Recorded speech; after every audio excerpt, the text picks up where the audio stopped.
Get higher, baby. Get higher, baby. Get higher, girl. Hey.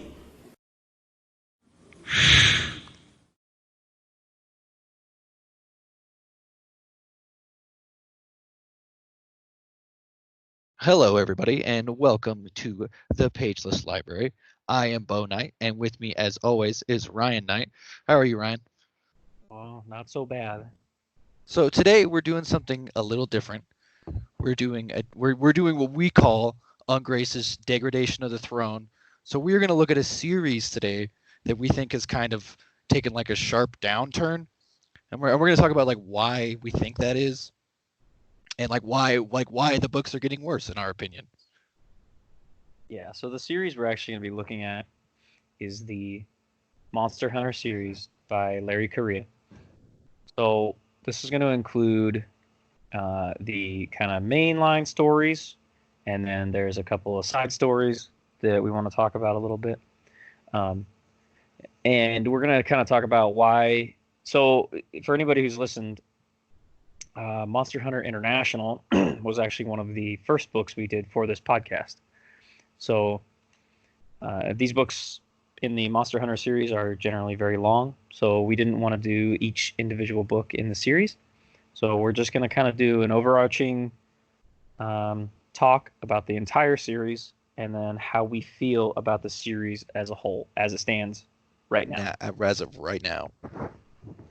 Right, because the latest book in the mainline series, Monster Hunter Guardian, just came out not that long ago, and we both finished it recently, and we have some things to say now about the whole series. Yeah. Yeah. Yeah, Do so you want to do Guardian. the plugs real quick, so Um, just so people can get a hold of us if they want to? yeah, we'll get that out of the way real quick. So if anybody wants to email us, you could email us at kotpl.pod@gmail.com. You could tweet at us on Twitter at Pageless Library, Facebook, Knights of the Pageless Library, YouTube, Knights of the Pageless Library. So if anybody wants to send us anything and everything, please, we're still waiting on our first email. I So. know. So Monster Hunter. Okay, so how many books are there total? Let's see. So in the main 7. series, So there's 7 main ones right? so far. 7 in the main series, and then in the spin-off series, Memoirs, there's 3. 3. And then like the thing is short stories. Right. I found that thing I was talking about, by the way. Oh, you did? Yeah, it's called Bubba the Monster Hunter. Oh, And- okay, that's different. Right, and it's by John G. Hartness. And I almost wonder if is it even in a different series? Like, is that even in the same universe? I have no idea. Probably not, but I mean, the similarities are so close. I don't know how it couldn't be. But It is pretty weird. we'll come back to that at some point, I'm sure. So yeah, Monster Hunter, in my opinion, like the first 5 books are all like really good, like completely gripping from beginning to end. Like the stories, the characters, the world is all amazing. Sure. Like I really don't like Vendetta, which is the second one, is super good. Like I love like the building of God, what is his name? Marty Hood. Like I love Hood as a villain is amazing. So let's set the stage here real quick. For anybody who didn't listen to our other episode about Monster Hunter International, you should go back and listen to that one real quick. It's pretty long. It's really long, and it's like our second or third episode, so it's very poorly done, awkward pausing, a lot of that fun stuff. Not that we're getting much better, but we're trying. Damn. we're trying. We're trying. So the Monster Hunter series is basically set in a universe where monsters are real, and there are mercenaries essentially who are paid by the government to eradicate monsters. There's So also, it's like a profession. It's like what Right. you do is just hunt Right. monsters. Yes, because they are paid based on the Perpetual Unearthly Forces Fund, the PUF, and they can collect bounties when they kill monsters, essentially. So that's how these, especially the people in our, this series, make their living. So Monster Hunter International is the that's like our main character's company. That's who they work for. And our main character for most of the books is Owen Pitt. Especially in the first one, he is, spotlight is on him the entire book. So that just kind of sets us up for kind of what in this Monster Hunter universe we're actually talking about here. So we're going to kind of elaborate on that as we go. But I agree wholeheartedly with you, Bo, that the first 5 books in the series I would have a hard time finding anything wrong with those books, in my opinion. Well, I mean, there are issues. It is like I would see why somebody wouldn't like this book, because it's a lot of action, and it's very descriptive. Like he does a really good job of like setting the scene. Well, and I know one thing I read that people have a problem with Larry Correia for is because he's very he's like a Republican, he's like a gun nut, he's a freaking red, white, and blue-blooded American type thing. And so in his books, there's a lot of, nerding out about guns. Pretty much every gun they talk about, they got to tell you the name and the make and the model and all these specs. But to me, that stuff is important. Well, and to some people it might be. To me, it's actually not. But I don't. Well, no, that's not what I mean. But it is relevant, like to the story. Sure, and especially in like the first few, because Owen Pitt is a gun nut, so those kind of things are important. I agree with, like, when it comes to his character. Well, even like especially in Nemesis, like Nemesis is about Franks, who is a different character in one of the books. It's the spotlight's on him in that one, and he talks a lot about like preparing for things, and he uses almost everything he mentions though. Like sure. I feel like that's kind of important, that like I feel like there's no like Deus Ex Machina that happens very much. I mean, sometimes there is, but usually like going in, if he needs a grenade, he told you before, I have 3 fragmentation grenades or whatever. That's true. And I don't, to me, like, I understand like what you're saying, like, oh, I don't like the gun talk, but like to me, like it's kind of important that like how they're outfitted and that they use what they have. Because if he was like, yeah, and I just pulled a sword out of my backpack and you didn't know he had it, like I'd be like, well, it's dumb. Because the fights all feel very real. Right, and I'm definitely not. I'm not saying that I have a problem with that at all. I'm just saying those are things I've read. Why people have like a problem with Larry Correia is like his main character is always the same guy. Like in Hard Magic and in Monster Hunter, the main character is very similar in his stature, his build, his attitude. Like those things are very similar for him. Now, I don't have a problem with that at all. Anybody who listened to our episode about Hard Magic would know that. I love that series. I like that series. And the thing about that series is it ended. It's done. Mm-hmm. So, and then another thing that people, like I said, have a problem with, like Larry Correia's,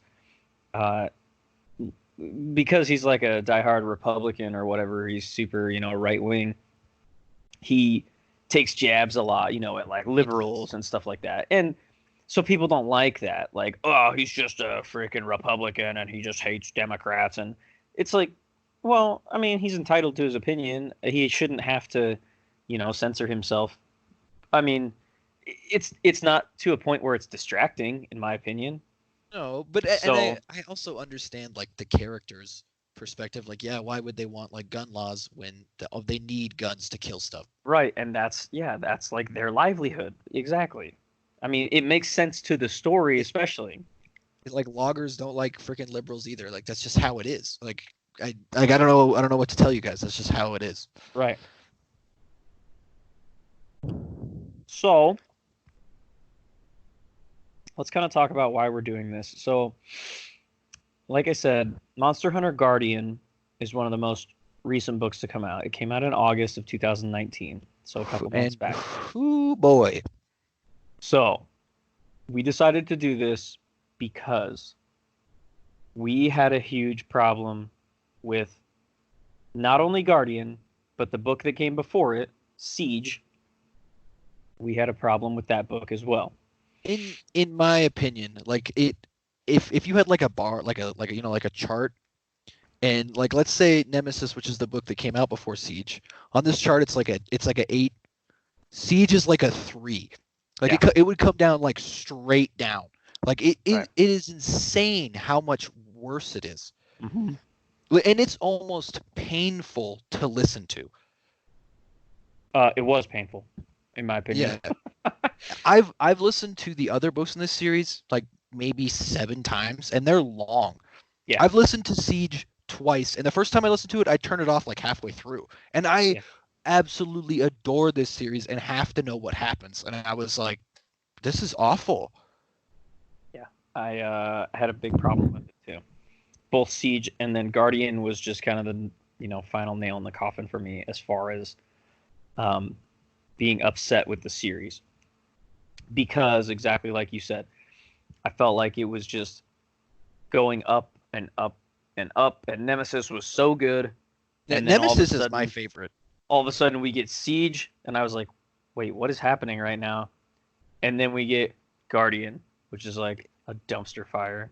Siege is such a stark contrast in quality. Like I don't really understand. Like the whole thing feels rushed, but there's like these weird callbacks to things that were not really like they're kind of relevant to books before, but they never made a big deal about them in other books, but now they're relevant. And Sure. I don't really like the whole like Pitt being an accountant and like everybody knowing him as like the battle accountant like never really comes up in the other books. Like a little bit, but that's not like how people know him. They know him more as like the God Slayer because he killed the old one in Vendetta. Right. But like, and he's like an accountant now. Like everybody's talking to him like he's an accountant all the time. It's so weird. Yeah. It definitely feels like a weird stumbling point. I agree. And then, so since we haven't done this yet, I'll go ahead and do this. So the books in order are. Yeah, I didn't want to do that. They are International, Vendetta, Alpha, Legion, Nemesis, Siege, Guardian, and then that's it for the main series. So before we did this, we both decided that we would re-listen to another book in the series so that we had a fresh perspective to compare it to. I picked Alpha, the 3rd book in the series. Bo picked Nemesis. And the reason we picked... cheated too, because Nemesis is the best. Well, the reason we especially picked those two is because those two are not focused on Owen Pitt as our main character. Right. So, which is exactly why we picked that, because Guardian is also not as with Owen Pitt as our main character. Yeah. So yeah, Alpha is about Earl, and Nemesis is about Franks, and Guardian is about Julie, Owen's wife. Yes. So in Alpha, since I recently just listened to it, Alpha is one of my favorite books in the series. It is good. I think it actually is my favorite book because it focuses on Earl. Earl is a werewolf. He's a badass werewolf. And this story mostly focuses on werewolves. It focuses on another werewolf coming to essentially challenge Earl as king of the werewolves. And they had fought before. Well, kind of, yeah. With Nikolai, you mean? Yeah. And I think that whole dynamic with Nikolai is great. And go ahead and keep explaining. I'm sorry. So I only want to bring this up because, so in Alpha, you get introduced to a lot of characters because it's essentially a whole new story. Earl is by himself, basically, and he's not really in contact with anybody else from MHI. So you're introduced to a whole new slew of characters. And to be honest, they're all memorable. They are. They're all built up very well in the story. And none of them are built up pointlessly. Right. There's a reason behind every single one that's built up. And it's, even though you're introduced to a bunch of characters, you're not introduced to a ton of new concepts. Not really. You're introduced to like the Volkudlak, which are basically the zombie werewolves, and that's basically it. And the I mean, diggers, dude. oh yeah, and the diggers, the old ones, diggers, right? But so it's a lot of story, and it's a long book. It's like 19 hours. It's very long, but it's told very, very well and very, very smoothly, I thought. And mostly because I feel like it was given that length to be able to be told smoothly. One thing that Alpha does that I love is that it's like switching perspectives on things, A lot. but like And to it's to fill out the story more. So you kind oh, of like you get like the villain's perspective of like why he's doing what he's doing, and like Earl's perspective on like why he's doing what he's doing, and then like Kirkinen's perspective on why she's doing what she's doing, and it's like everybody's actions are really believable. well, and it does a really good job of like it'll tell you like Kirkinen's perspective, and then it'll be like, and then I saw, or it'll be like, and then she saw the snowmobiles in the distance, and then boom, now we're on Earl's perspective. He's on the snowmobiles going towards her. Like it does a great job of jumping around to all the points of view and having them all meet at the end, so that you know exactly what happened from each character's perspective leading up to what happened. It is done very, very, very well. Um, so now what I want is I want you to talk about Nemesis a little bit, and then we'll So, both talk about Guardian and compare it to these two books. so Nemesis is about Franks, who I mean, all of this is spoilers, obviously. Like I mean, we're breaking down pretty much everything. So Oh yeah, my bad. We forgot the yeah, spoiler me wall. too. Oh god. But so Nemesis is about Franks, who is like Frankenstein's monster, and it kind of like takes you through.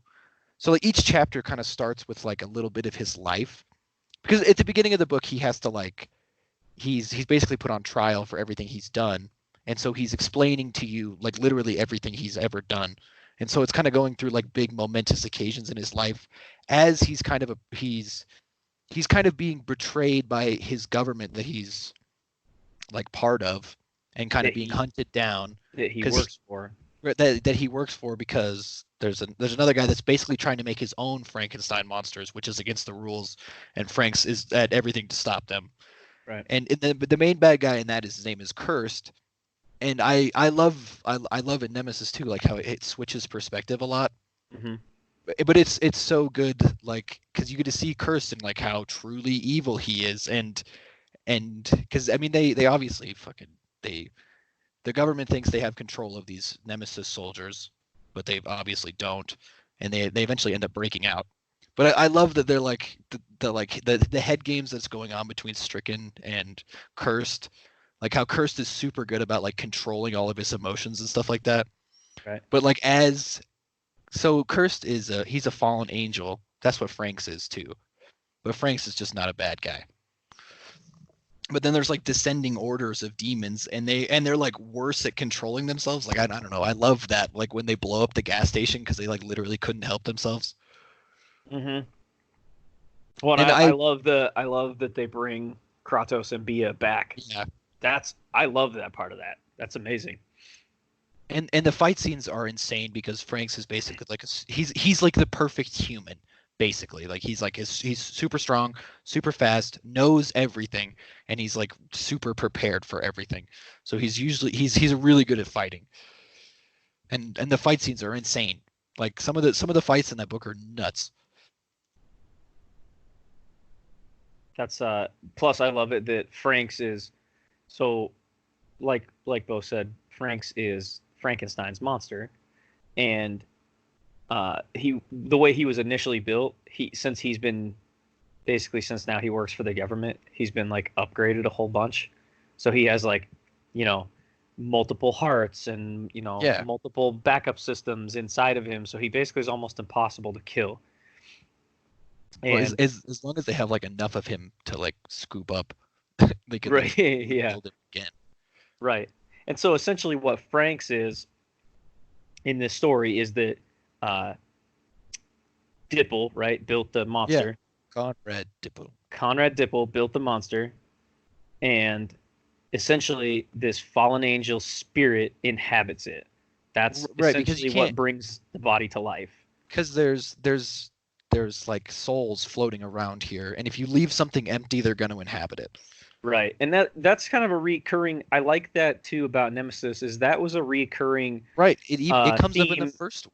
Right, in the first one, because in the first one, when Owen is having like visions and stuff, the uh, old man in his head basically says, if I take you out of your body, something will come and live in it."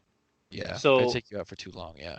right. So I love that though, that in Nemesis he expands on that. Like, it's like, well, what do you mean something will come and live in it? Well, this is exactly what he means, is that there's always spirits looking around for a vessel to inhabit. And the more powerful the spirit, the more powerful the body has to be. Right, to And contain. that's why it's a huge deal that Curse is here, because there's like a form powerful enough that he can take. And basically Franks and Curse are like they were like equals as far as like in the demon power rankings. Right. And wasn't Cursed actually supposed to get the body? Right, and but Yeah. Franks like beat him out Right. because he was more stubborn. Right. And I don't know. I just love Franks because he's so cold and like calculating, but at the same time, like he finds out he has a son, and you kind of get to see like some sweet moments with him and Dwayne Myers. Like at the Right. same time, he still has a little bit of humanity after all this time. Right. Yeah, I don't love know. that. Nemesis too, actually. is amazing. It's Well, so it's good. just it's such a good, because actually if we went back right now and you re-listen to the first book, Frank's in the very first couple of scenes in the first book is not a likable character at all. No, dude. And I'm so glad that Larry Correia decided to spend more time on him, both in several of the first books. Well, he's a big character in Vendetta. Yeah, and then to go ahead and fully give him his own book, which that he needed that, because he's a character that's worthy of being fleshed out. Well, even in Vendetta, like I feel like he almost makes that book because there's so many parts that are just like Franks is crazy. Right. Yeah, like I love when the undead flying thing picks him up, and then you can see him climbing up it and punching it in the Dude, face. he's like punching it. He lands on the ground and he's like, "I hate flying, coach." It's like, Franks, you're making jokes? He's like the ultimate like deadpan jokes. Yeah. And I love it Vendetta when they're going to the concert and Pitt puts a gun up to his head and Franks is like driving through traffic going like 120 and he's not looking at the road. He's just staring at Pitt. And he's like, "If you ever do that again, I will kill you," and just punches him in the face. Yeah. And he's like, "You punched me. It felt like my whole face was punched at the same time." Right. Like So, I love that.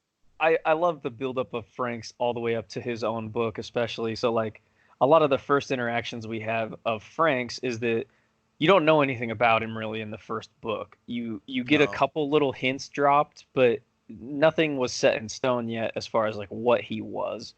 And I felt like it was kind of obvious. His name is Franks.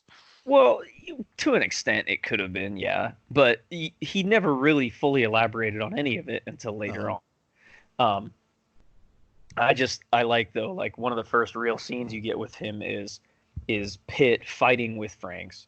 Yeah. And Franks, so Pitt used to be a Pit fighter. a pit fighter, actually. Yeah, that's absolutely right. So that's how he kind of like paid his way through college, is he did illegal underground fighting. And Which comes up in Alpha, which is so cool. Yes, it does, and I was going to bring that up actually. So he was like a badass at it too, because Pitt's big, he's freaking muscle bound, he's fast, he's athletic, and then he fights Franks in the first book, and at the end of the fight, Franks beats the shit out of him, and Myers is like, "Assaulting a federal agent?" He's like, "This is low for even you," and Franks is like, "He didn't hit me." Dude, but Franks is like perfectly. He's not even messed up. Like he still has his glasses on and shit. Yeah, Like nothing happened to Franks. Like Pitt couldn't even touch him for being like a badass mixed martial artist. Pitt could not even hold a candle to Franks. So that's when you really got the first hint that like, whoa, this dude is a bad mofo. I like that part too, because like Franks like looks around and like takes his radio off before he beats him up. Oh yeah, because he knew he was just gonna go ahead and let him have it. Yeah. Why don't you talk about like what happens in Alpha with that, the pit fighting anyway? Yeah, so the way it comes back up in Alpha is that while Earl is kind of separated from everybody else. Another monster hunting company is called into this area by a shady government agency. Well, by a shady Well, government agent. I should say. Basically, a government agent is calling them in to like scalp a werewolf, and he's going to take part of the money that they would get for the puff Right, because instead of the government government agents, killing it. right, government agents are not paid by the puff. Right. So this shady company that comes in actually has this huge guy who's part of it, and his name is Jason Lococo. And in the first couple books, we find out why Pitt quit fighting is because he got so angry that he was losing to some guy, and then he lost his temper. So he beat the shit out of this guy to the point where he basically broke this guy's skull and knocked this dude's eye out. And they had to like drag Pitt off of him to get him to stop. Pitt was just wailing on him. Right, he was gonna kill him basically. Well, Jason Lococo is that guy who he did that to. Yeah. Which then it comes up in Alpha because then Earl meets him, he meets Jason, and he needs his help to accomplish what they do in Alpha. And then it comes up again in the next book in Legion because Oh yeah, when they fight in the fucking buffet. because Jason goes to be part of a different company and then he meets with Pitt and they fight. No, dude, Jason joins MHI. Oh, are you sure? Yeah, I'm 100% sure because that's why they go into the nightmare realm to go and try and find him. Yeah, why wouldn't you join Yes. MHI? Because he Yeah. fights with Earl, and Earl's kind of That's right. impressed. Because Earl hired him Mhm. in Alpha. Earl hired him. But I'm trying to remember then. Why can't I remember in Legion why they didn't meet right away? Why did they meet at the salad bar and then fight at the salad bar? Because he was like Pitt had been away, and he was coming back after Earl had come back, and they were like all meeting at the convention. Mm. I think you're right. Yeah, that makes the most sense. So yeah, I screwed that up. But either way, I love those kind of continuity things through the books. And So- I mean, the Coco comes up again in Siege, but so dumb. So so with that, let's talk a little bit about Siege. Now you probably have a little bit more fresh perspective on it than I do because I haven't listened to it in quite a while. I think So even Siege- before we talk about Siege, we should talk about like the looming threat that he has built up this whole time. Oh, you mean from the first book? Yeah, Okay. Let's please talk about that. because he'll give you like these little snippets, of like, ooh, there's like a great, like everybody's like, oh man, it's like the end of days, like something big is coming, and they talk about like this guy, and like Pitt's dad had had like visions that he had to train one of his sons to be the chosen one to stop all this stuff that's gonna happen. And his dad, Ahungamia Pitt, said he would know the time had come when he started seeing this symbol. And they start seeing this symbol in Vendetta, or is it in International? When I don't think they see seeing- it international. I think it's in Vendetta. When Pitt and Franks go down and they fight the ice ghoul or whatever he is. That's in Legion. No, is it? Yeah. Is that the one when they're in Las Vegas? Yeah, you're right, because then after that they get locked in the casino, right? At a hotel. Mhm. So do they see the symbol though in Vendetta, right? I don't think so. I think they see it in Legion the first time. But we know about all this in International. Don't we find out about most of this stuff in International? You don't find out about that until Vendetta when they kidnap Pitt's dad, and then he comes back and he's like, "I got to tell you all this because if I don't like once I tell you, I'm gonna die." Because I've been keeping because it his from you. dad, because they think that Machado was the badass, and his dad's basically like, no, that guy's a pussy compared to this Yeah. guy, and we keep hearing that. That's a recurring theme. Yeah, Dad like all he's of a supposed to be sudden this starts- looming threat that's basically gonna end everything. See, And but they do talk about him in Alpha, don't they? Because I thought they isn't that who fucking takes over the Church of the Temporary Mortal Condition? Don't they start praying to him instead? So I'm gonna elaborate on that after we finish this because that does come up in alpha, and I'm gonna elaborate a little bit more on it in my notes that I took. Um, this does come up a little bit as far as in international though, because when Owen uses the artifact to break time, that's what awoke this looming threat.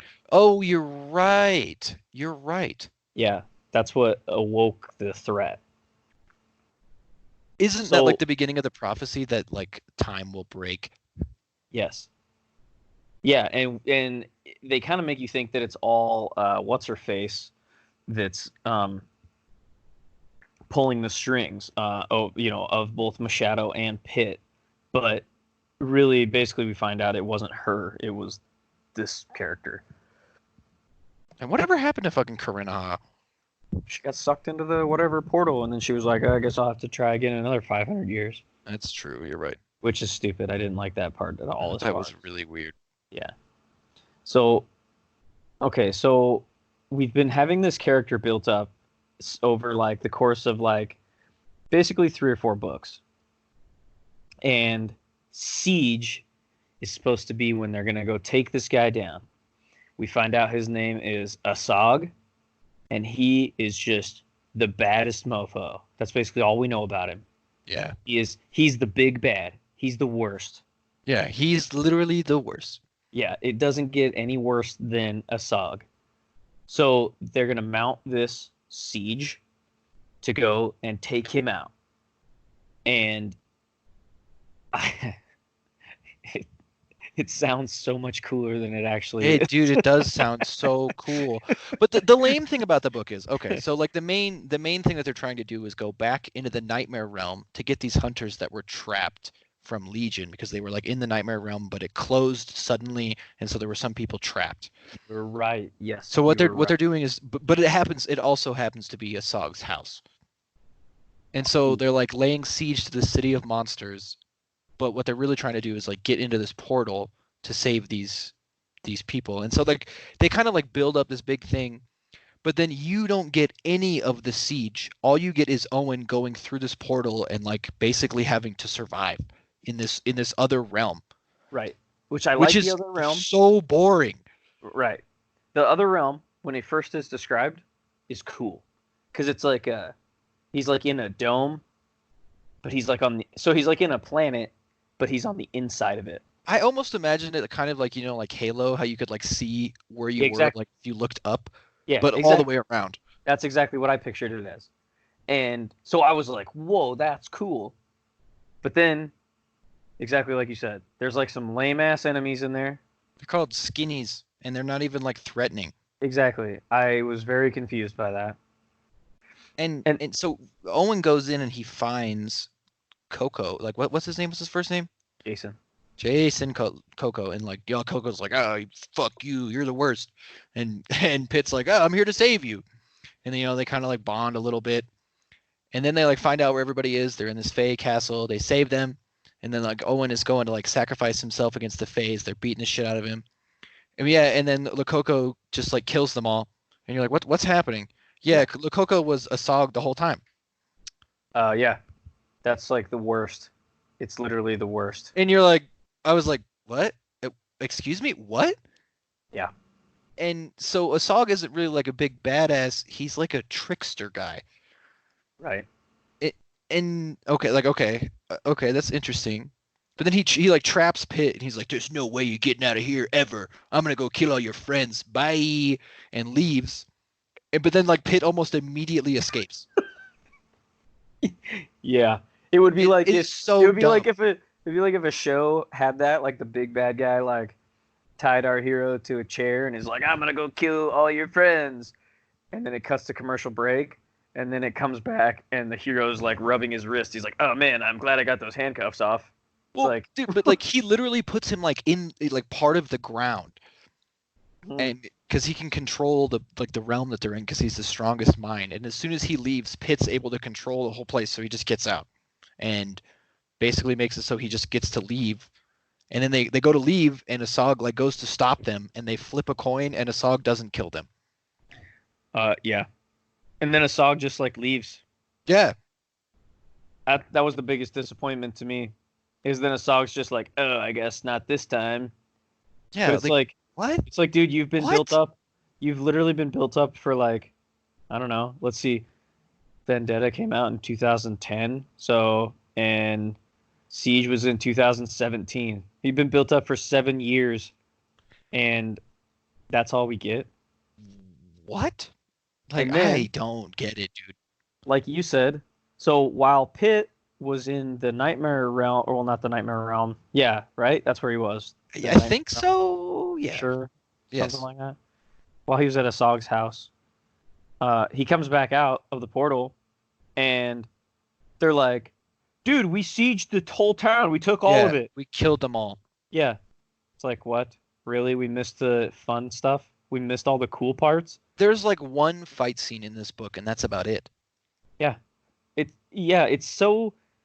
It's like a slog, like a slow. It is a slog. It's so boring. Right.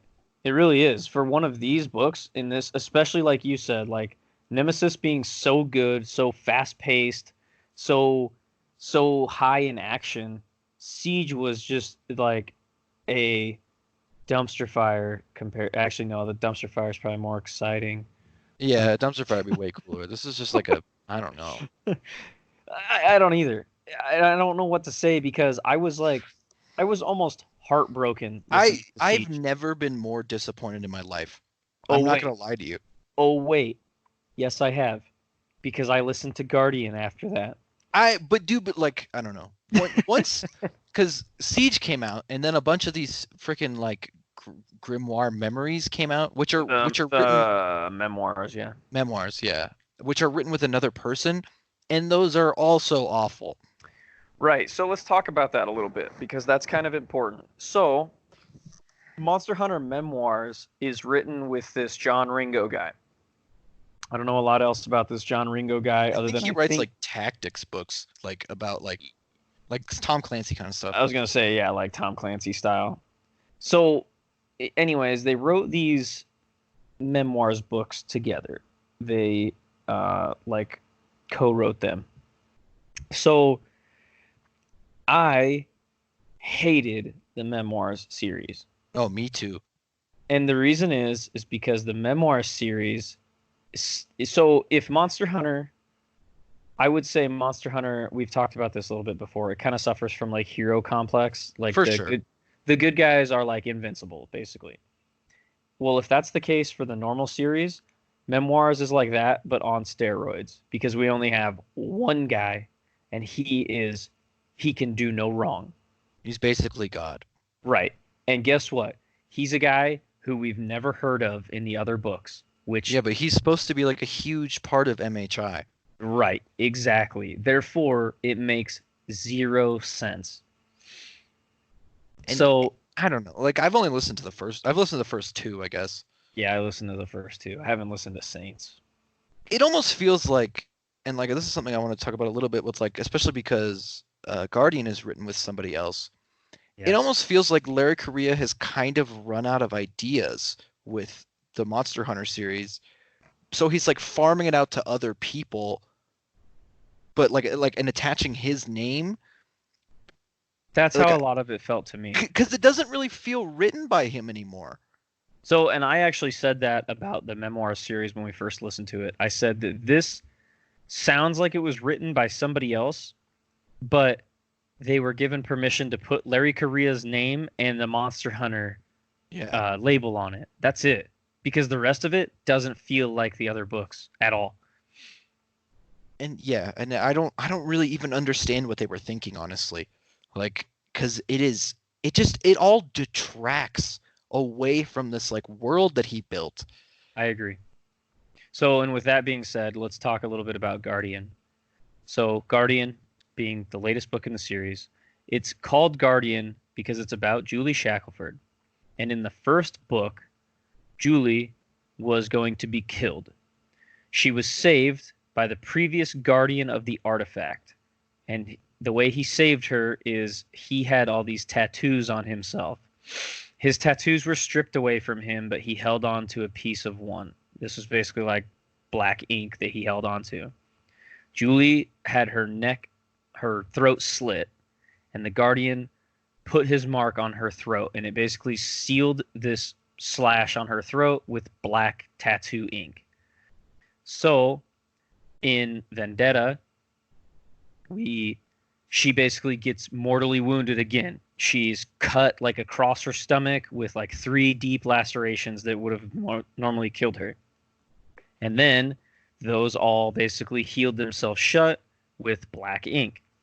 So she was basically given the Guardian's mark, and this is essentially what it's been building up to, is the Monster Hunter Guardian book, which is about... Even after Guardian, don't really understand like her limitations or like what exactly powers she has. No, not at all. And I especially don't understand because the Guardian in the first book, why can't I think of his name? I have no idea. I honestly can't even remember. There's too many names. It'll come back to me. His marks are basically like tattoos, and they move on his skin. Yeah, they like shift. Right.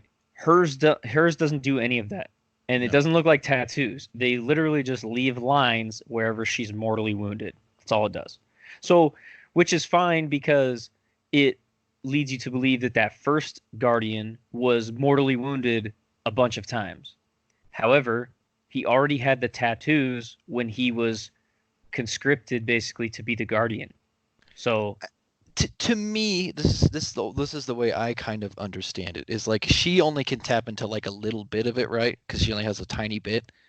And so like when it has to use, when it like consumes more of her, that's like when it's taking up more room. Like when it's like marking over her. That could be. I don't really understand why he like basically had full tattoos like you're saying already, because his aren't like he got damaged. It's like intricate work. Right. It doesn't make any sense. His name was Thrall, by the way, Captain Yeah, Thrall. his name is awesome actually. Yeah, and he was a bad mofo. It was Dude, awesome. don't even get me started about that whole thing though. I think that is one of the things that's also bumbled in this fucking whole book. Yeah, we talked about every that, time it happens. It's like what?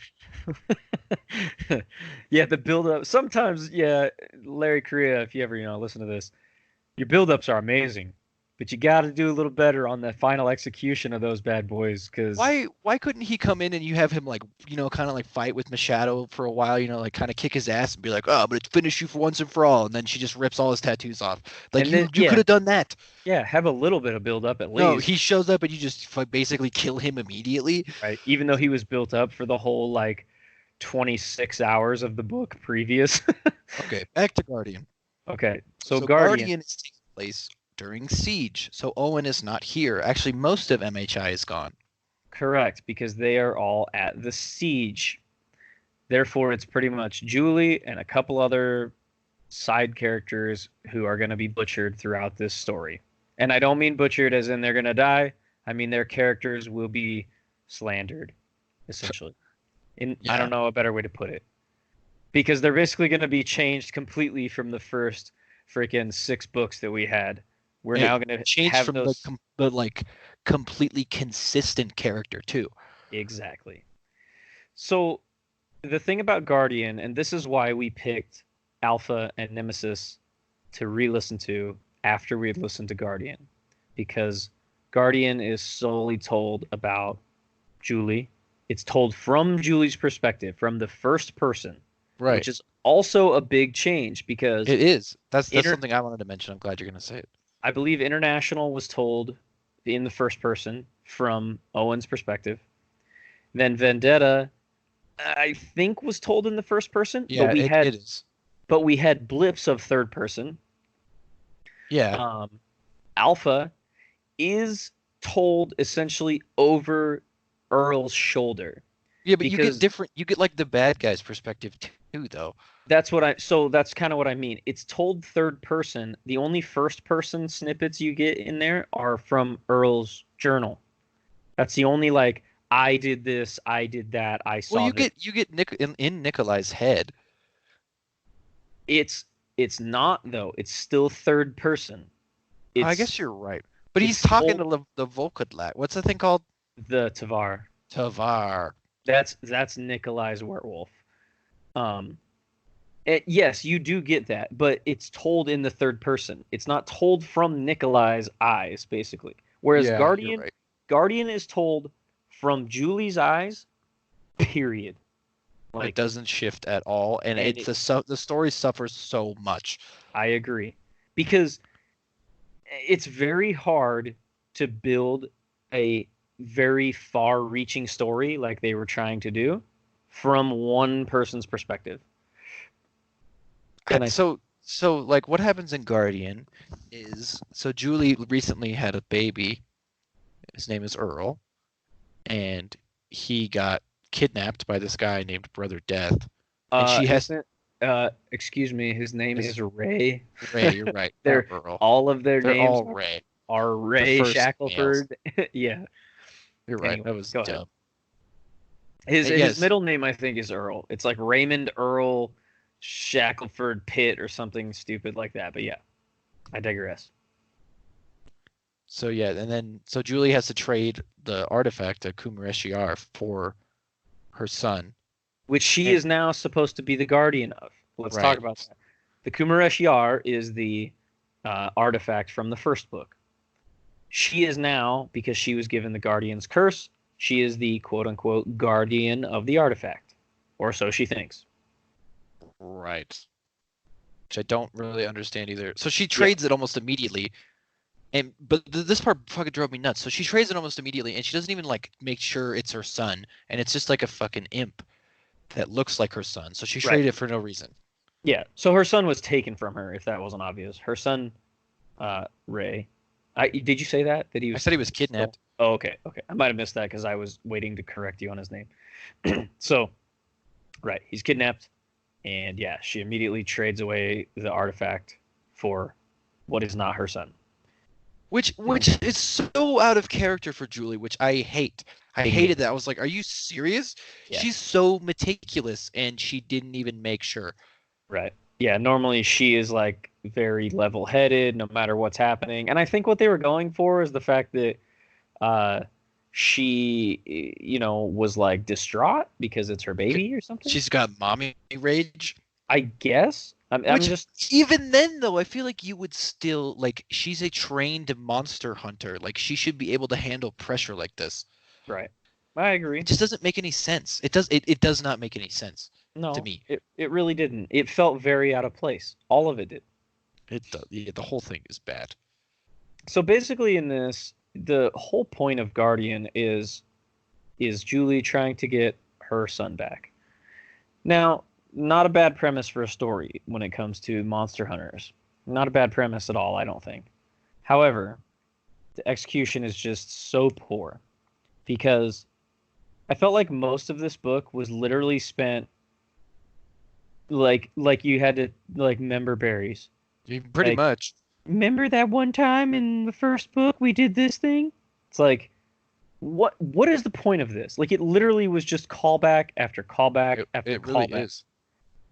And this okay, and I think I told you this before we were going to do an episode about this. This feels like a terrible video game in which Julie is the main character and she's walking up to people with exclamation points over their head. Yeah, it really Like- does. Like she gets so lucky so many times. Right. And it's one thing. So I say that like she's the main character of a video game. That's not a bad thing to me. And because in all the books they do this. Obviously they go through multiple kind of scenes and scenarios and things to progress the story. However, the ones in Guardian make no sense. There's no reason for most of the encounters that she has. They just happen to her.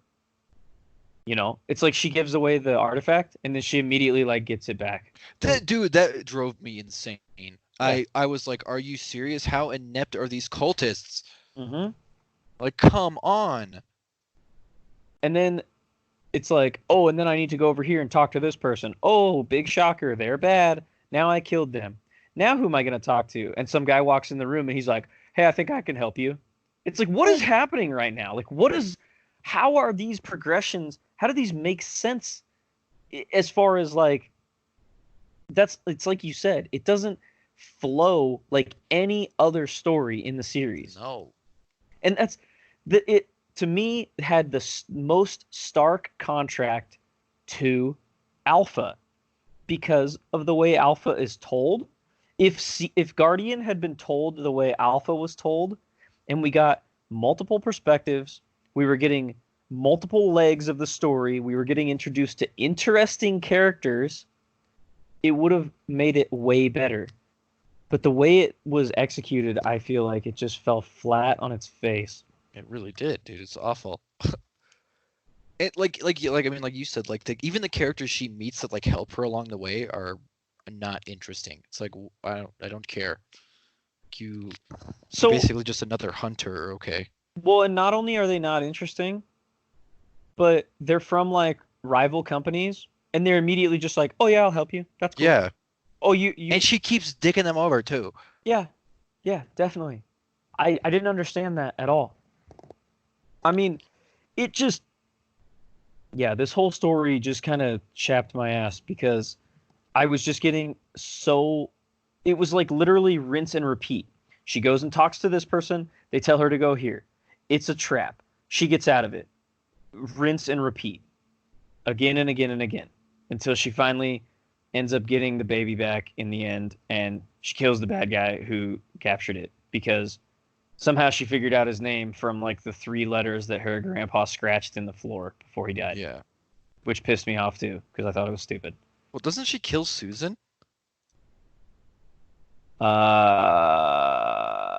Yeah, I think so. I don't know. See, I didn't even commit most of the stuff to memory because I thought it was terrible.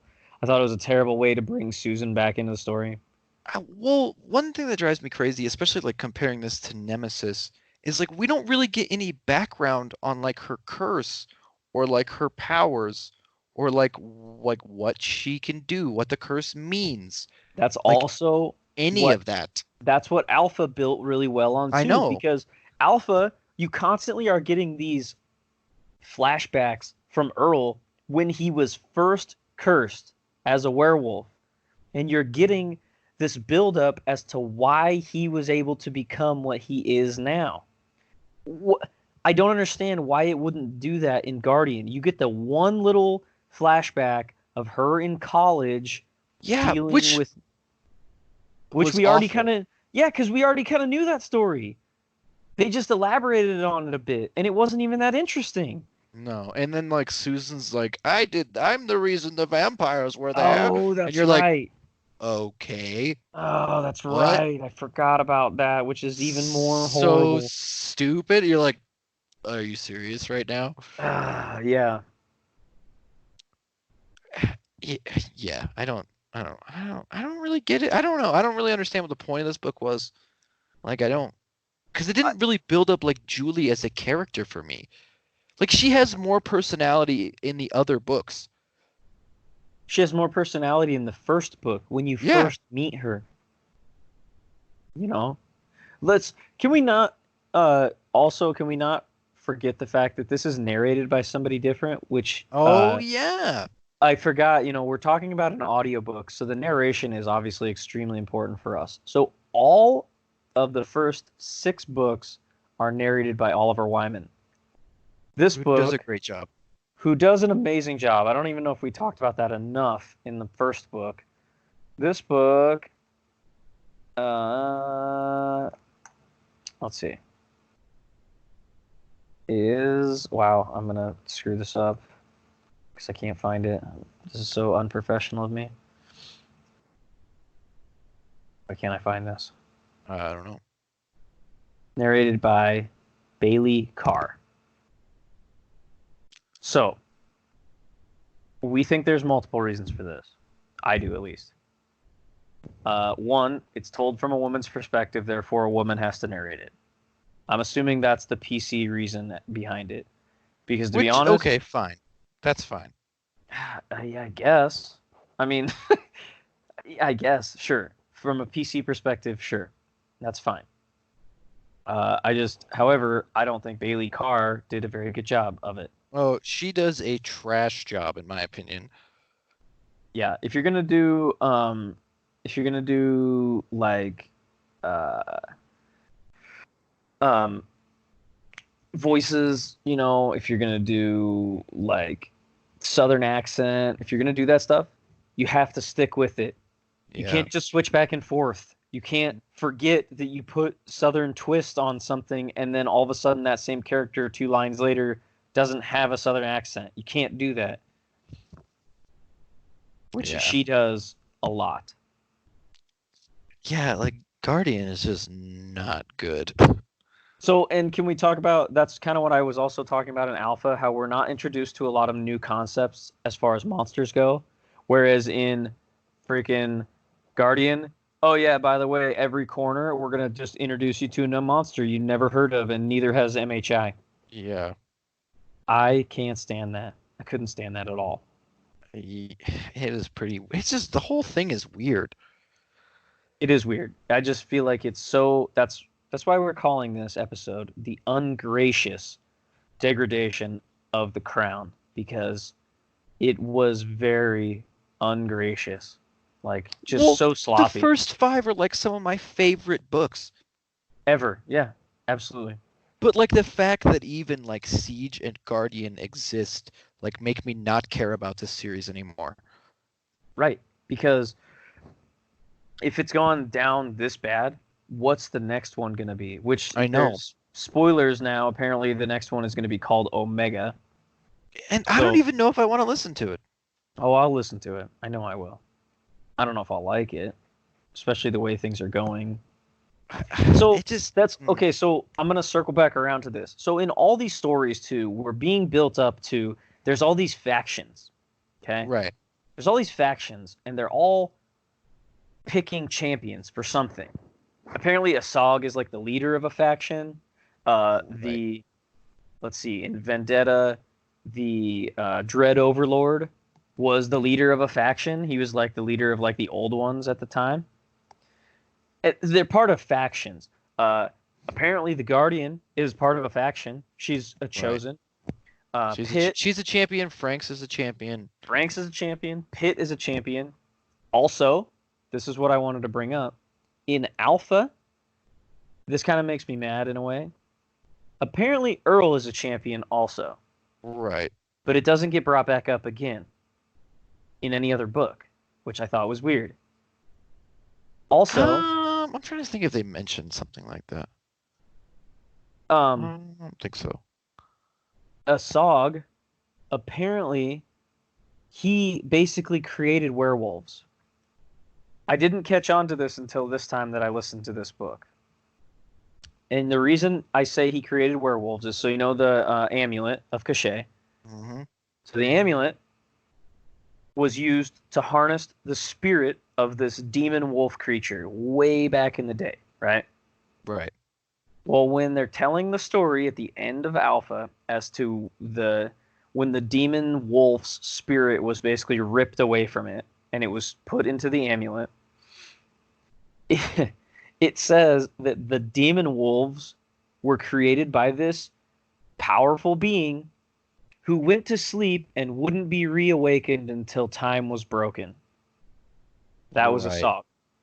So Asog created werewolves, essentially. How would that fact not get brought back up like in Siege? I don't know, actually. You know what I I didn't mean? even think about that. I didn't either, because it'd been so long since I had listened to Alpha that when I was listening to the newer books, I forgot about that these things were in those older books too. And I mean that's kind of a big deal to me. I mean it might get brought up again. I just didn't like that, you know, he failed to bring that up even though it was kind of a big deal in that book. Well, and I would like more story on, the alpha in that book. What's his name? Conifer, Yeah. Conifer, the guy who became the alpha. Well, right, but he's like half werewolf, half Naga, right? Siren, yeah. He had a siren mother and a human father. She was a half siren. So he's quarter siren, and then Earl bit the siren while she was pregnant, giving him the werewolf curse. Right. That's And how he shouldn't have actually been able to be born, but since he was like half siren, he was fine. Right. Because he said that's why like babies can't be turned because they'll just die. Well, they even talk about him a little bit in Nemesis because like Stricken talks about like not trusting like monsters anymore. Right. I just like too that in Alpha because he was already like a badass werewolf and then he uses the amulet to harvest the other werewolves, including Earl, and he becomes like that that one line always stands out to me. He came around the corner and he saw the biggest fucking werewolf ever. Like Well, you even get like when he's talking about like his senses are all like fucking crazy in tune now. yeah, because from what he took out of the amulet. Yeah. I like that though. That's what I'm saying. It was such a cool story even by itself. Cool. It's such a cool story. Same with Nemesis. While it's part of a bigger picture, it's such a good story by itself. Whereas Yeah, Guardian is just like trying to call back to all those other good stories. It's not a good story by itself. And can we You talk could- about Brother Death for a minute? Yeah, let's. Dude is so bad. I'm It's not terrible. like I was never afraid of this guy at any point. No, it was like the worst. It was like the worst character description ever. It was Yeah, like he's the worst. such a guy. Yeah. And of course, he's another monster we've never seen. Yeah, and he can like possess people. Okay, cool. I thought that was actually kind of cool that he could possess people with his little firefly bugs. Yeah, but I don't know. feel like it was utilized at all. No, and I don't know how he always was able to possess people that were around Julie. That kind of annoyed me.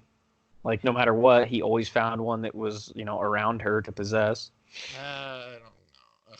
Brother Can- Death, like that's the best name you could come up with too. Can we also talk about the continuity errors? He's what? been around. The continuity errors. Oh yeah.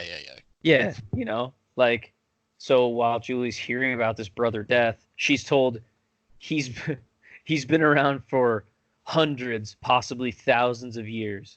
And then later in the story, they're like, he's been around since before mankind. It's like, wait a minute. So which is it? Because those things do not go hand in hand. They don't. So, like, that's just some bad in Guardian editing. 2, you can definitely tell when Larry Correia is writing and when this other lady is writing. 100%.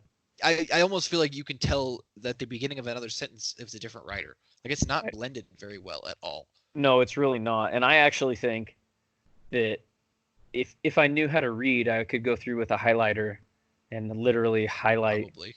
where Larry Correia was writing and where she was writing, because I feel like the cursing was turned up to like 11 when this lady was writing, because that was the only part where I was really like, okay, this is not Julie Shackelford. Yeah. That's not who she is. She's supposed to be like a Southern belle.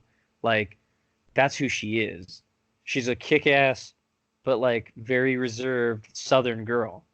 And all of a sudden, when this lady was writing, she's like part badass, part trashy. Like, Yeah, it's just bad. it really was. And she's way less descriptive than Larry Correia is. Mm-hmm. Yeah. They kind of like gloss over, like some things happen really fast, and then some things are super descriptive and super detailed. They don't need really to be. weird. Yeah. Mm-hmm. I agree. It's really, really weird. Can we talk about Stricken for just a minute? Since we're talking, Yeah. since we're just talking about the series as a whole. So Stricken comes up at the end of Alpha, actually. And Yeah, this is the first time you meet him. yeah, because in Alpha, you find out that when Earl had to work for the government to get his puff exemption, he worked for a secret government organization called Unicorn. It was STFU, man. STFU. Yeah. So Stricken is the head of Unicorn at the end of Alpha. But we don't really know how long he's been the leader, though, right? No, we don't, because Conover worked for Stricken for Unicorn also. He was his werewolf. So at the end of Alpha, Stricken shows up, this guy who's like he strikes Harbinger as weird, which Harbinger has obviously werewolf senses. So this guy smells a little bit off, he looks off, he puts off these weird vibes. But we don't know what he is. And then in Nemesis, he's a huge player in Nemesis because he's heading the Nemesis project. And we still don't really learn anything else about him. Like I mean, you kind at of all. get like a glimpse in his head a little, but we don't know like what he's trying to do or any of that shit. Or who he is, who he's actually working. I'm assuming he's probably working for a SOG because, I don't think he's evil though. that's what just keeps happening though, is everybody like works for a SOG. It's annoying. Yeah. I don't know if Stricken's I don't know. Like, I don't think he's necessarily evil. Well, we like know he's he's trying to stop everything, but he's just like, he wants to do it his way. don't we know too that he's like some sort of fae? Kind of. Something like some fey thing happened to him, but we don't know what that means. Oh yeah, that's right, huh? Yeah, they say something about fae happening to him. That's right. And because I mean, like he can like disappear.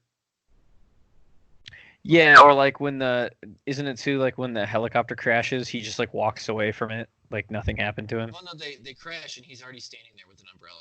Oh, that's right. Yeah, that's right. You're right. Which is awesome. He's fine and everybody else is all fucked up.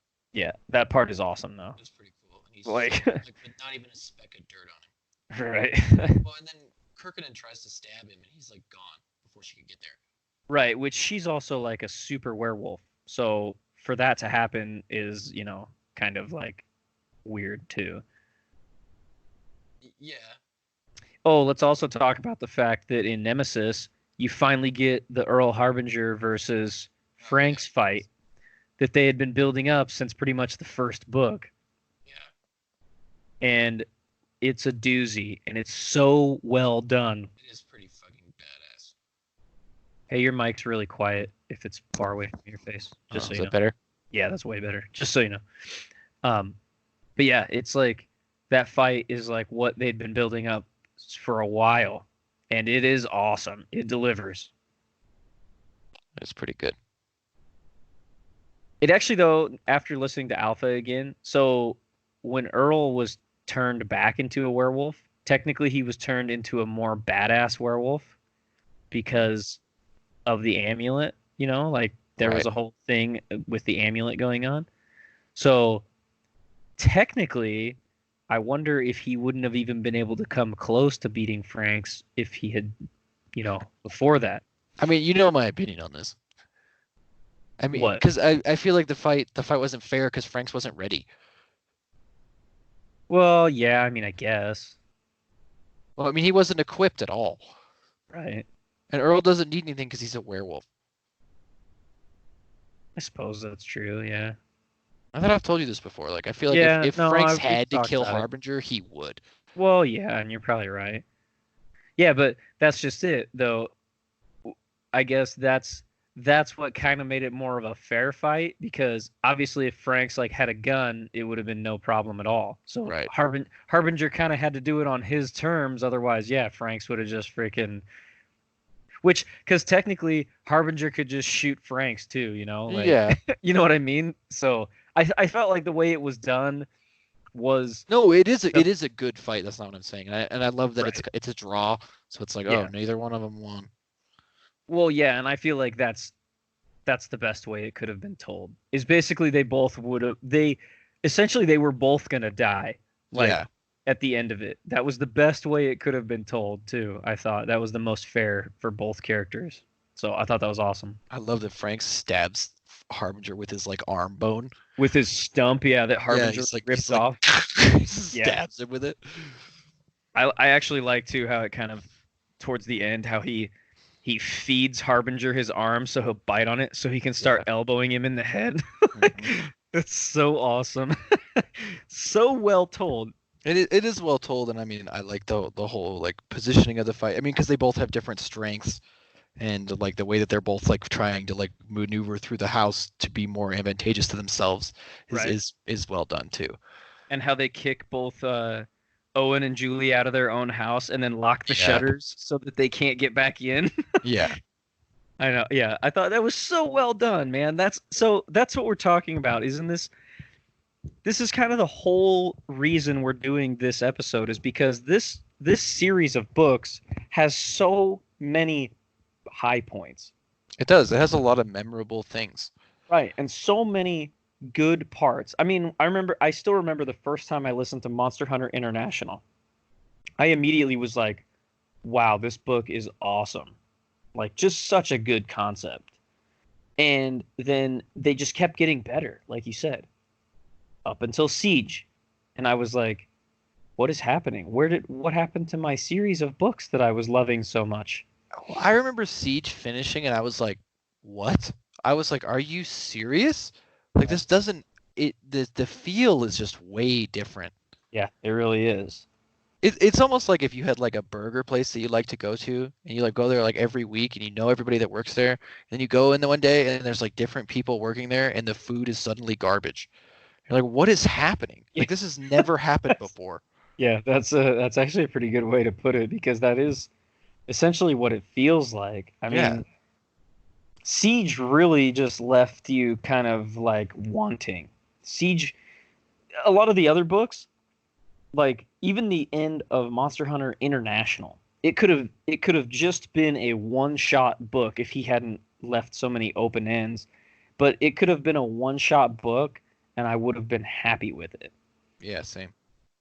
So just to put this in perspective too for some people, so Monster Hunter International, let me pull this up really quick, is 24 hours long. Okay. Let's see. Alpha, I think I said it was 19 hours, I believe. Yeah, it's 19 hours. Let's just see how long Nemesis is. It's like 25. Is it really? Pretty long. Nemesis is 16 hours. Oh, really? But Siege, so Siege being the book though that we've been literally every other book has helped build up the story of Siege. That's where this gets so irritating. Every other book basically has been building to the events in Siege. Siege is only 15 hours long. Yeah. You know, how can your books get shorter when you're supposed to be building up the story more? Like, I don't understand what was going on. Yeah, Vendetta is 21 hours long.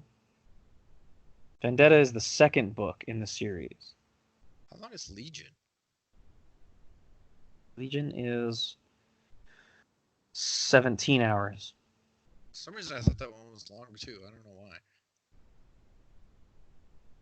I mean, that's just, I don't know. I don't know if I can beat this poor dead horse anymore as to how upset we are with this series. Guardian is only 13 hours. So they're getting shorter.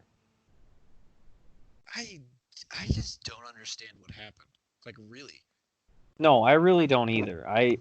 That's the most disappointing part for me, is I just don't get it. I don't get what's happening with the series. And especially because he's been like setting these things up for so long, and then like he just can't do the payoff, I guess. That's what I mean. That's what I get so upset with, is because some of this stuff, like we said, it's basically been brought up, like the Asog thing, you know, since Vendetta has been being brought up. It's been being talked about since then.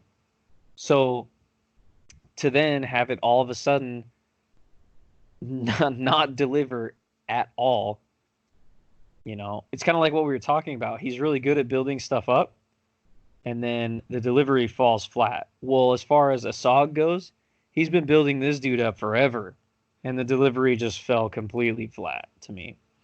It's so bad, in my opinion. I agree.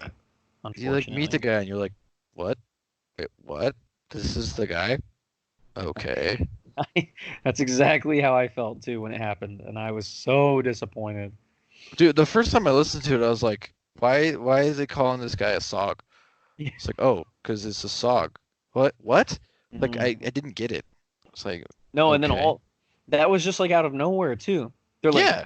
they're like, we figured out this guy's name. It's a song. It's like, that's it? Really? That's that's all? You couldn't have said something cool like, hey, we found this in like the Necronomicon, and it was like we had to perform this dark spell and sacrifice a chicken to learn his name. Yeah. No, we found it. There's a song. It was over Well, here in and this old Yellow Pages book we had. Like, yeah, it's next to a phone number. it was next to a phone number that had that little symbol we've been seeing everywhere next to it. Yeah. Ugh. But in Siege, like like the reveal of it being a SOG is like supposed to be huge. But we didn't know like Glenn Coco, whatever his name is, freaking God, whatever Jason, Coco's, Jason Jason Lococo. Lococo, yeah. We didn't know him at all. So like getting to know him, you like it does the things that are supposed to seem odd don't seem odd because we don't know him. Right. So it doesn't make any sense. Oh, that's right. Yeah. I forgot about that. That they, yeah, like you were supposed to know those little hints. Like, Yeah, you, but it's like you should have known we the whole don't know time. him. Right. That's right. Oh God. I don't. It's just weird. And like it's a weird character to be like that's like your twist character because we didn't. You barely get to know the guy. Right. Exactly. And that's unfortunate too, because actually, he would make a pretty cool character He to was learn a about. cool character. Yeah. Oh my gosh. Well, what do you think? Is like almost an hour and a half enough of a freaking drag, Trying to think if I have anything else to say. knockdown, drag out of the well, We didn't even talk about um the files. oh yeah. Yeah, let's slap that one in the face real quick because it's also disappointing.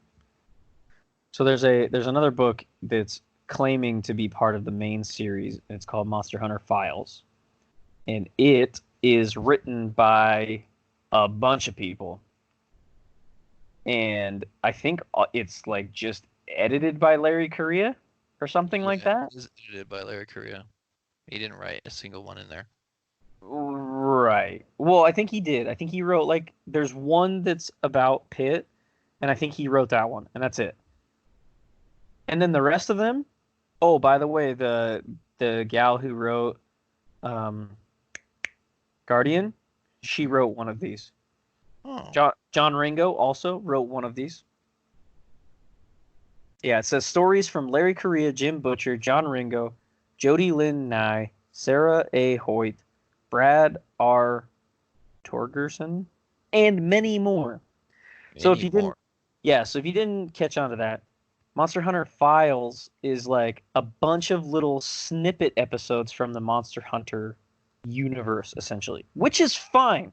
That's a perfectly fine idea because there's so many characters that deserve elaboration. However, the way these are done is not the way I would have chosen to do that. I couldn't even finish it. Yeah, because it's pretty bad. Because Well, again, but they're constantly like poking holes in this universe that just don't make any sense. right, and that's yeah. I mean, and I know we're talking like we know shit about writing, and we don't. We're not pretending like we do. No, We're but we know about listening. well, we know a lot about listening, and that's where we're coming from. We're coming from a perspective of the consumer, and we're just talking about the things we see that are issues with the series as a whole, and they are claiming this as part of the series because Right, so as far as I understand, it's canon. exactly. Well, and so is all of the grimoire or the grimoire whatchamacallit ones too. Really? Oh yeah, you're right. Memoirs are considered canon. That's all canon. There's none of this stuff like I said, the only one that might not be canon, if it's even part of all of this, is like this other one I just looked up, the Bubba the Monster Hunter thing or whatever. Yeah, Bubba the Monster Hunter. That's probably not canon. It might not even be anything to do with this, but the fact is that it's called Bubba and a Monster Hunter, whereas the first Monster Hunter in Larry Correia's book, not the first, but one of the first, is Bubba Shackelford. So, well, he's Raymond Shackelford, the first. Right. But still, that's not the point. It's not the point. You're right. I mean, I'm just saying, all of these I think are considered canon. So, it's all, when you consider it all canon and you start poking holes, like you said, they're poking holes in their own canon story. They are they're literally changing the story as it was. So. Yeah, and they're not just like, I mean, like, there's a lot of them that are about like things that were going on in the background this whole time that just don't make any sense. Right. And like I said, this is not a bad idea because this universe is so huge.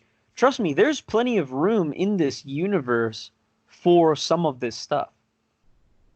Do I think the fact that kaiju show up in this one, do I think there was room for that? No, not really. Because I feel like if kaiju are now in this universe too, all of a sudden things like Lord Machado are no longer as big of a deal. Because clearly a freaking 60-story tall monster is going to be a bigger deal than something like Lord Machado. How do they fight that? I don't think I listened to that one. I don't remember. That's how uninteresting it was. Something that should be so cool. And I know Larry Correia is really into like the kaiju stuff. He has a couple of books I think he wrote that are about like kaiju, and that's fine. That's perfectly fine. However, they shouldn't have bled over into like the Monster Hunter universe. I just don't think there was room for that. Yeah, I agree. Like, why? Exactly. Why are you cramming this into something I love? Exactly. It's just, yeah. The Monster Hunter Files is very disappointing. All right, I think I'm good now. I real quick though want to mention how awesome the cover art for Nemesis is, by the way. Oh, dude, it's amazing. He's like punching Cursed in the face when he's like huge. Yeah, because that's like Cursed, like part werewolf, part demon form. And Larry Correia, I'll give you some props because I know we've been beating you down for a while. I'll give you props. Dude, we love your work. It's just exactly. We do. I don't know what to tell you. We do. I'm like we said, this is probably my favorite series of any books I've ever listened to. I like the Grim Noir Chronicles. Yes. A lot. Hard Magic is, I love Hard Magic. And Oliver Wyman, by the way, shout out as being one of the best narrators out there too. Oh, dude, he does an amazing job. It's actually insane. Yeah, Oliver Wyman is he is like kind of what almost one of the ones that I compare others to, and it's almost unfair. Dude, you know what I didn't notice in this Nemesis thing is you can see on Frank's arm he's got the little happy face with horns. Oh, really? Yeah, because they tattoo it on him before they give him new body parts at MHI, and you can see it in the cover art. Oh yeah, you can. See, that's good detail. It is. Props to whoever made the cover art. Yeah, they did a really good job. I was gonna say though, I think that Larry Correia is one of the few writers who gets werewolves and stuff like that right nowadays. Oh, he does. You know, in my opinion. Yeah, they're like true werewolves though. It's like a mix between a wolf and a human. How hard is that? Apparently, it's really hard. But yeah, he does stuff like like when they that turn right. to dogs. It's dumb. Right. I'm just saying he does stuff like that correct. So there's so much about this series that I love. The whole reason we even wanted to do this episode, and we knew it was gonna be a long one, and we're sorry for anyone who's like, Jesus, shut up already and finish. You can turn it off. I don't care. Anyways, the whole point that we're bringing this up is that we don't like the way that the series is going, and I personally hope that I hope Omega is amazing. I hope Me maybe it too, will. and it could blow me away and honestly save the series. Right. That's all. That's what we're hoping for, because the last couple, like Bo said, if Nemesis was an 8, Siege was easily a 3, and Guardian was easily a 2 for me. Guardian's pretty bad. So I really hope Omega is written solely by Larry Correia, and it could take 5 years. Like, I don't care, but like, you got to give it the time it deserves. yeah, pull a George R. R. Martin on it. And Just never release it. never finish it. You might die before you finish it. That's Yeah, so. I know. No, he has to finish Elden Ring and then he can die. Oh, that's right. Yes, yeah, yeah. That might actually turn out to be awesome. Maybe we'll have to talk about that. If it's good, dude, for sure we have to talk about it. Yeah. But I think people are here, the whole 3 people are here to hear us talk about audiobooks. It's true. It's just been going on for a long time. So I think with that, let's wrap this one up. Do you have any agree. kind of closing thoughts on this? No. Well, I don't think I do either. Just a reminder again, please, somebody send us an email. Yeah, for the love of God. kotpl.pod@gmail.com. And with that, I think we will catch you guys in the next one. See ya.